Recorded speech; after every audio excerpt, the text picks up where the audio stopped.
Avec The Killer, David Fincher signe-t-il un nouveau chef-d'œuvre? Je vous dis tout dans cette vidéo.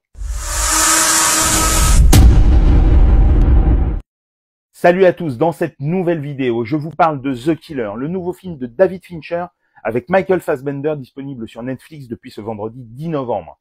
3 ans après Mank, David Fincher est de retour sur la plateforme Rouge et Noir avec son nouveau film, adapté de la bande dessinée Le Tueur de Matt et Luc Jacamon, sur un script signé par Andrew Kevin Walker, son scénariste de Seven.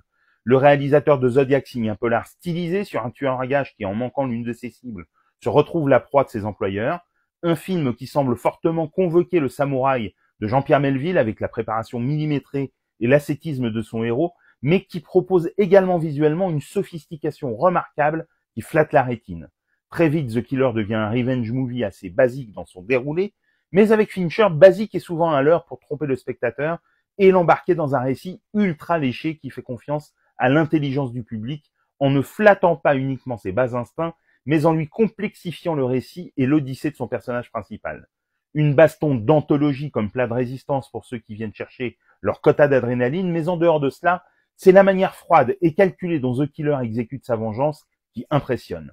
La mise en scène de David Fincher est toujours aussi immersive et d'une efficacité à toute épreuve. Michael Fassbender est parfait en calculateur plein de froideur et la bande originale est à tomber.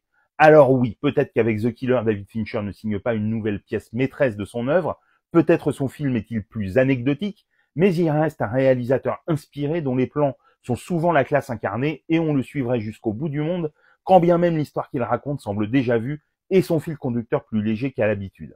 Franchement, des films aussi légers que celui-ci, j'aimerais bien en voir plus souvent. The Killer de David Fincher est disponible sur Netflix. Dites-moi en commentaire si vous l'avez vu et ce que vous en avez pensé, et sinon si cette vidéo vous a donné envie de le découvrir. Et pour des conseils ciné, séries, livres, n'oublie pas de t'abonner.